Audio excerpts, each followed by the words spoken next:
Ducky भाई ये पाकिस्तान का एक ऐसा नाम है जो किसी भी इस वक्त तारुफ का मोहताज नहीं है। ये इस वक्त पाकिस्तान का फैमिली व्लॉगिंग कंटेंट का सबसे बड़ा यूट्यूबर है। इसने अपने यूट्यूब कैरियर का आगाज रोस्टेड वीडियो और कॉमेडी कंटेंट से किया था। इसका असली नाम सादुर रहमान है। अपनी आज की इस वीडियो में मैं आपको डक्की की पूरी जिंदगी के बारे में बताऊंगा। 21 दिसंबर 1997 को डक्की पाकिस्तान के शहर लाहौर में पैदा हुआ था। ये अपने बचपन से ही बहुत ज्यादा शरारती और ज़हीन तबीयत का मालिक था। इसने अपनी बचपन की जिंदगी का कुछ हिस्सा अपनी फैमिली के साथ जापान में भी गुजारा था, लेकिन जब ये पाकिस्तान वापस आया तो इसकी उम्र तकरीबन 11 साल थी। इसने अपनी हाई स्कूलिंग बहरिया टाउन लाहौर में एक स्कूल से की थी और उसके बाद FSc प्री इंजीनियरिंग के लिए पंजाब कॉलेज लाहौर में दाखिला ले लिया था। इसके बाद इसने कंप्यूटर साइंस की तालीम के लिए कॉमसेट्स यूनिवर्सिटी लाहौर में एडमिशन ले लिया, लेकिन इसने ये तालीम मुकम्मल नहीं की थी। थर्ड सेमेस्टर में ही इसने अपनी तालीम बीच में छोड़ दी थी। इसने 2017 में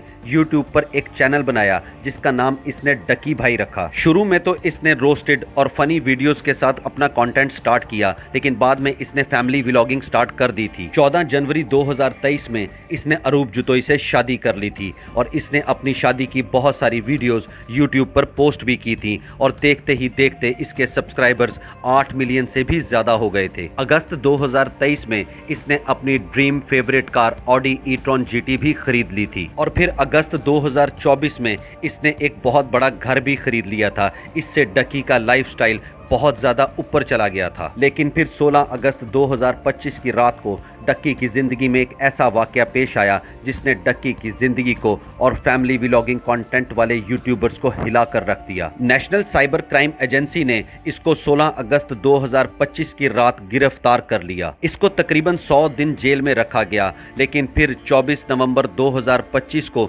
लाहौर हाई कोर्ट ने इसको जमानत पर रिहा कर दिया। 7 दिसंबर 2025 को डक्की ने यूट्यूब चैनल पर एक वीडियो पोस्ट की जिसमें इसने बताया कि इसके साथ जेल में 100 दिन क्या हुआ। इसकी इस वीडियो ने एक बार फिर सोशल मीडिया को हिलाकर रख दिया। इन 100 दिनों में डक्की के ऊपर बहुत सारे तशद्दुद किए गए थे। इसने अपने साथ जेल में होने वाला एक ऐसा वाकया भी सुनाया जिसने सबके दिलों को हिला कर रख दिया। साइबर क्राइम के एक ऑफिसर ने कैसे डक्की भाई पर तशद्दुद किया और बहुत ज्यादा गंदी गालियां भी दी और वीडियो कॉल पर एक 7 साल बच्चे को डक्की पर तशद्दुद करते हुए भी दिखाया। अब आप पहले डक्की की इस ओरिजिनल वीडियो को देखिए। इन्वेस्टिगेशन चल रही होती है। Additional director NCCI Sarfaraz Chaudhary साहब वो अचानक कमरे में आते हैं, मेरी तरफ देखते हैं, कहते हैं कि ए मुंडाई आइयो। कहते हैं हाँ जी। कहते हैं इसको लेके आओ मेरे पास। आइयो हथकड़ी पकड़ता है, मेरे हाथ पे लगाता है और कहता चल। मुझे जब हथकड़ी लगा के एडिशनल डायरेक्टर रूम में लेके जाते हैं तो वहाँ पे 5 ऑफिसर्स बैठे होते हैं। एडिशनल डायरेक्टर सरफराज चौधरी साहब मेरे से पूछते हैं कि तुम कौन से एप्लीकेशन के कंट्री हेड हो। मैंने कहा सर मैं किसी एप्लीकेशन का कोई कंट्री हेड नहीं हूँ। वो अपनी कुर्सी से अचानक उठता है, कहता तेरी माँ किधर से आता है पैसा तेरे पास। मैंने कहा सर मैं यूट्यूबर हूँ, मेरे 8 मिलियन सब्सक्राइबर हैं, उधर एडसेंस अभी मैं बात कर ही रहा होता। कहता है कि तुम मेरे वतन अजीज के बच्चों को खराब कर रहे हो। क्या कहता है तुम्हारा बाप। मैंने कहा जी यूनिवर्सिटी के अंदर प्रोफेसर है। तो कहता तुम इतने क्यों हो। मैं चुप रहता हूँ। वो चीख के बोलते, कहता बोल। मैंने कहा जी सर मैं सिर्फ वीडियोस बनाता हूँ, मैं यूट्यूबर हूँ। माँ बहन की गालियाँ वो देता रहता है। उसने मेरे मुंह पे बहुत जोर का थप्पड़ लगाया। मैं बिल्कुल चुप होकर ऐसे मुझे करके खड़ा हो गया। तो कहता मुंह ते कर। अभी मैंने मुंह पर किया नहीं था। वो जोर से चीख के कहता मुंह ते कर। अभी मैंने वो मुंह पर किया था, उसने मुझे दूसरा थप्पड़ लगाया। मैं वहाँ पे बड़ा हेल्पलेस फील कर रहा कि यार मेरे से ऐसा क्या हो गया। मैं भी सोच ही रहा था, उसने मुझे तीसरा थप्पड़ लगाया। मुझे माँ बहन की गालियाँ दी जा रहा है। मैं अपना मुंह करके खड़ा हूँ तो मेरे थप्पड़ इधर लगता। फिर वो कहता मुंह पर कर, फिर मेरा थप्पड़ इधर लगता। वो मारी गया जब तक उसका दिल नहीं भरा। मैंने तो गिने भी नहीं है कि उसने मेरे थप्पड़ कितने मारे। फिर वो मुझे कहता कि अपनी टांगे बैंड कर। मैंने अपनी टांगे बैंड कर ली। कहता हाथ ऊपर कर। मैंने अपना हाथ ऊपर कर लिया। वो घर में एक वीडियो कॉल लगाता है जो एक बच्चा रिसीव करता है जिसकी एस्टिमेटेड तकरीबन एज होगी 7 साल। एक हाथ में सिगरेट होती है। वो उस बच्चे से पूछता है कि डक्की भाई को जानते हो। वो बच्चा कहता है जी। वो बैक कैमरा ऑन करता है, मेरे हाथ खड़े होते हैं, टांगे बैंड होती हैं। वो कैमरे से दिखाता है उस बच्चे को कि कौन है ये। कहता है डक्की भाई। तो वो कहता है कि तुम इसके प्रोग्राम देखते हो। कहता जी। वो पीछे जो प्राइवेट मुलाजिम खड़ा होता है वो बहुत जोर का पीछे थप्पड़ मारता है। सरफराज चौधरी साहब उस 7 साल के बच्चे को कहते हैं ये देखो इसके साथ क्या हो रहा है, आप देखोगे तुम इसका प्रोग्राम। कहता नहीं, चलो फटाफट इसको गालियां दो। बच्चा कहता है कि सरफराज चौधरी साहब कहते हैं और बच्चा। सरफराज चौधरी साहब कहते हैं और बच्चा। थप्पड़ वो मारी जा रहा होता है पीछे। वो वीडियो कॉल पे उस बच्चे को दिखा रहा होता है कि ये तुम इसके प्रोग्राम देखते हो और ये मैं क्या बताऊँ यार।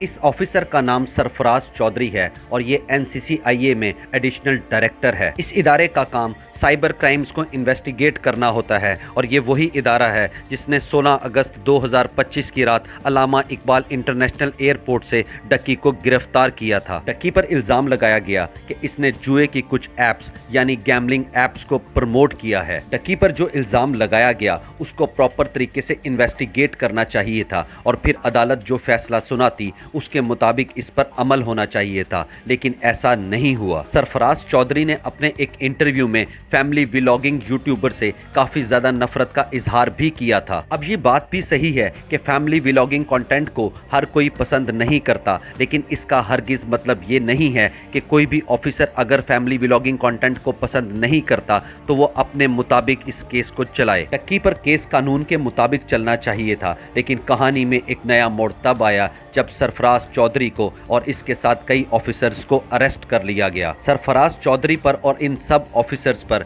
यह इल्जाम लगाया गया कि इन्होंने डक्की की फैमिली से 1 करोड़ रुपए रिश्वत ली है और साथ में इन पर यह भी इल्जाम लगाया गया कि इन्होंने और भी कई यूट्यूबर्स से रिश्वत ली है। 24 नवंबर 2025 को डक्की बेल पर जेल से बाहर आ गया था और 7 दिसंबर 2025 को इसने अपने यूट्यूब चैनल पर एक वीडियो अपलोड की जिसमें इसने इस सारी कहानी के बारे में बताया। हमारे मुल्क के सरकारी इदारे किस तरह से काम करते हैं ये हम सबको ही पता है। कानून के मुताबिक ही सबको सजा होनी चाहिए, लेकिन इन इदारों में चेक एंड बैलेंस प्रॉपर नहीं होता, इसीलिए तमाम ऑफिसर ही अपनी ख्वाहिशात के मुताबिक काम करते हैं। लाहौर हाई कोर्ट में डक्की पर अभी भी केस चल रहा है। अभी सिर्फ इसको बेल मिली है, लेकिन किसी भी इंसान पर या उसकी फैमिली पर इस तरह से तशद्दुद करना बहुत ही ज्यादा गलत है।